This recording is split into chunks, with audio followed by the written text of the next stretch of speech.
We took it all. We brought them to our land. An endless night, ember hot and icy cold. The rage of the earth. We made this curse. Carved it in the blood on our backs. We did not see. We could not, but she did. And in the end... What will I become? Senua's Saga. Hellblade 2. Play it now with Game Pass. Hey, before we get into today's conversation, I have a favor to ask. CityCast is running its annual listener survey, and we need to hear from you. You can find it at citycast.fm/survey. And if you take the survey, you'll be eligible to win a $250 Visa gift card and some CityCast swag. Again, it's at citycast.fm/survey. We'll have a link in our show notes. Thanks so much. Today on CityCast Philly, Philadelphia is the birthplace of the nation. Just imagine all the stories and history that are woven in our city streets, buildings, and people. So how can you make stories of nearly 250 years ago relevant today? I'm speaking with a storyteller whose mission is to do just that through unique ways. It's Wednesday, May 22nd. I'm Trenae Nuri, and here's what Philly's talking about.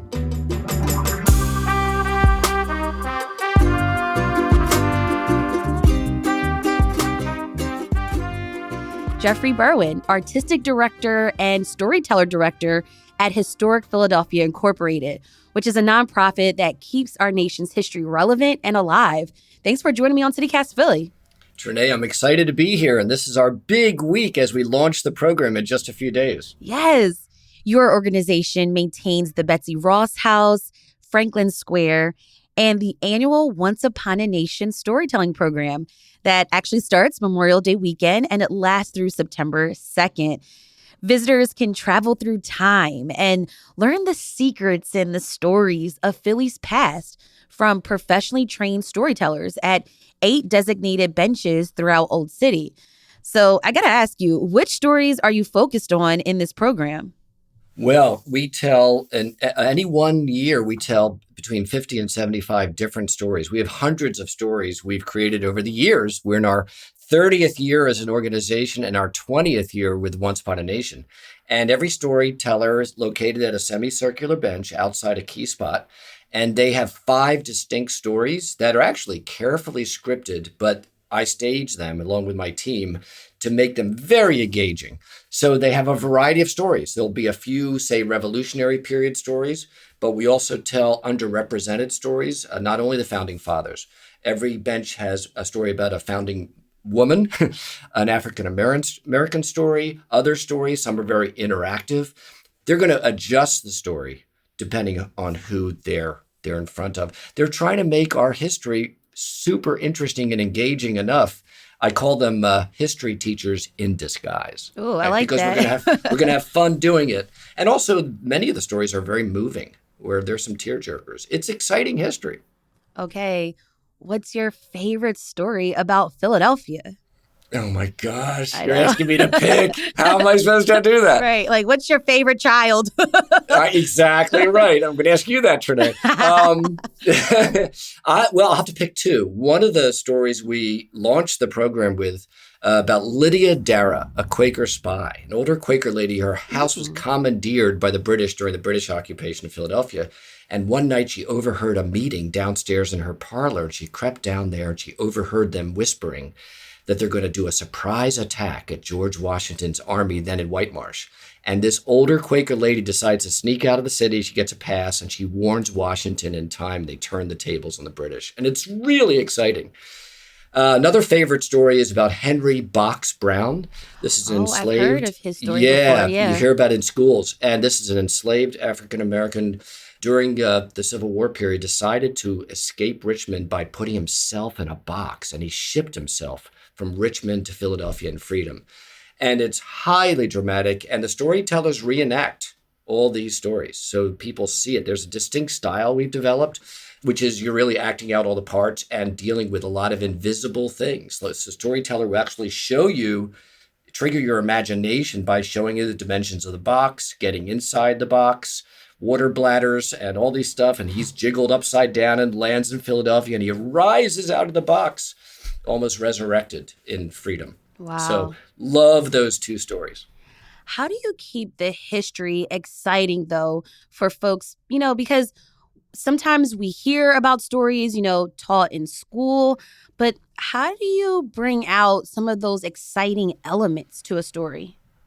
We have developed over the many years a whole criteria of what makes a story work. And we've put out lots of stories, and we massage them every year. Every year we stage it. Every year we make revisions. Not all stories work. And what we realized, a basic criteria to make a story exciting is there's at least one central scene, like in a movie, where action happens. There's got to be a transformation or something is realized, and it makes it exciting. The technique we use, remember, we're on the streets of a major American city with all these distractions. And this is not meant to be a history lecture.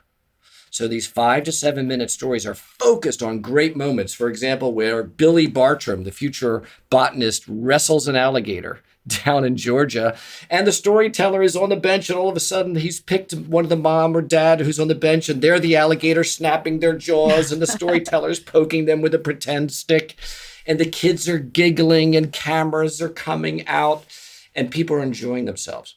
So if there's not a performable scene that people could remember our job is to trigger the imagination.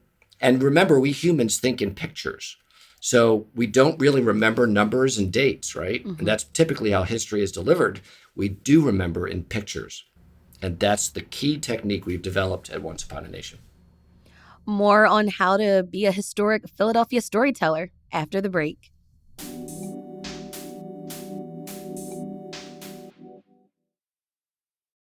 This episode is brought to you by Etsy. Sound the gifting panic alarm. You need to get an amazing gift. Wait, no, the perfect gift. Relax. Now you can use gift mode on Etsy. Gift mode on Etsy takes the stress out of gifting, so you can find the perfect item for anyone and any occasion. It's easy. Just tap or click gift mode on your Etsy app or Etsy.com. Then answer a few short questions about who you're shopping for and what they like. And gift mode instantly gives you curated gift ideas based on hundreds of personas. Now it's simple to find gifts made by independent sellers for all the people in your life. So whether you need a housewarming gift for the new homeowner or a birthday present for the pickleballer, gift mode has you covered. Need to find the perfect gift? Don't panic. Try gift mode on Etsy now. We took it all. We brought them to our land. An endless night, ember hot and icy cold. The rage of the earth. We made this curse. Carved it in the blood on our backs. We did not see. We could not, but she did. And in the end, What will I become? Senwa Saga. Hellblade 2. Play it now with Game Pass. Jeffrey, you just taught us and explained to us what goes into some of the preparation, but I want to know about the training of a storyteller. I've walked in Old City before, and I actually got to meet some of the history makers. Those are the folks dressed in costume. But that's different than the folks that are doing Once Upon a Nation. Those actors wear green shirts. Tell us about those storytellers, too. Everything we do is storytelling. When we designed Once Upon a Nation, another thing we were intentional about is, these storytellers are in neutral ground, and they may tell stories over 300 years. So they cannot be in a certain costume because they're going to shapeshift. They're going to narrate a story and then quickly become the character and out again and then comment on the story. Oh, I see. Okay. So by putting them in our branded polo shirt that's a lovely shade of green, Once Upon a Nation, first of all, lets the visitors know this is not some random person. Let me tell you a story. And they're green and khakis with a beautiful sign on the bench. And these stories are free, but they get to play all the parts and be in a neutral position. Where are the benches located? This year we have 8 in the Historic District. Independence Visitor Center inside, if you want to get cool. Independence Hall, right across from the Liberty Bell. In Signers Garden, which is next to Independence Hall. Carpenter's Hall, which is having a big anniversary this year. Franklin Court, right outside, near that amazing museum and the ghost structure of Franklin's home. Of course, at the very busy and wonderful Betsy Ross House. outdoors at the National Constitution Center. We haven't had a bench there for a few years because, we're rebuilding after COVID like everybody else. And also at our own Franklin Square, where there's so many things going on. The carousel and mini golf and the fountain every 30 minutes and Chinese Lantern Festival. So those 8 benches. Plus we have 2 in Valley Forge, one behind the Visitor Center and also one at Varnum's headquarters, which overlooks the Grand Parade, the best view anywhere. I love it. Jeffrey, I'm curious though. Over the years, there's definitely been conversations centered around whose version of history gets told. So how do you make sure different perspectives are presented? We've been very, very intentional about that. For one thing, all the stories are vetted by multiple eyes. We have historians on staff. We also, both park services, Independence in the city and Valley Forge, look at every script and approve them or make adjustments. If they're African-American stories, key players in that community are looking at it, we make sure. And if we're getting new information, knowing that history seems, it can be fluid because it's continuing to evolve, we will adjust the stories based on what the most current information is. And sometimes we just feel like, the story has aged out. We don't feel this works, and we'll jettison it and we'll write new stories. We have about 2 or 3 brand new stories this year. So, what's the first thing you teach an actor when performing a story? It all starts with auditions. Many of our storytellers return year after year, but we also audition every year in February and March. And we tend to do best when they're folks from the theater community, typically the universities, but who also love history. So they get theater, but they're willing to break that wall that a typical theater has, right? They realize they're going to be a few feet away from their listeners, and they need to make eye contact. So even at the auditions, I could decide if they're going to be really good within 10 seconds by how they walk in the room, and are they relaxed and smiling and making eye contact? And are they engaging? Do they feel like they'd be fun to hang around with? Because our storytellers are more than storytellers. They're ambassadors, not only to the historic district, but to the city and to the country. So it starts there. And then we assign them which bench do we think they're best suited at, my team. And then we get them into rehearsals. So the first rehearsal, they're given their 5 stories, and me and my assistant director, we stage the stories as if it's a one-person show. It's not going to come across as a show. And it culminates now, we're going through our Benstitute. Oh, I like that. We named that training program after Ben Franklin. Who else? He's everywhere. The Benstitute is about a 2-week period before launch on Memorial Weekend, and it's a combination of ambassadorship and techniques of how to deal with visitors, guest speakers from key tourism entities. Independence National Historical Park does some speaking, so does Valley Forge, where we're also located, and heavy on rehearsals and putting them through all the paces that could happen. Role playing. At the end of the day, when they all start this Saturday, they'll figure it out as they go, because they get to tell these same stories all summer long.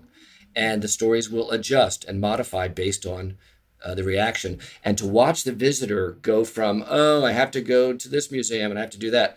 And they change their travel plans to hear the stories, going around the storytelling benches. Remember, the storytelling benches were created 20 years ago to help visitors navigate the historic district. And a creative, welcoming, and a fun way is also educational. They just don't realize they're being educated. And it's sort of the Philly version of the Boston Freedom Trail, except way better. Sorry, Boston. No, that's okay. I don't care. We are better. But it all starts here, right? Philly's where it's at. All right. That was Jeffrey Berwin, Artistic Director and Storyteller Director at Historic Philadelphia Incorporated. Jeffrey, thank you so much for these stories and for joining me on CityCast Philly. It's my pleasure, Trinae. It's going to be a great summer. Come to Philly and where it all started and continues to be at.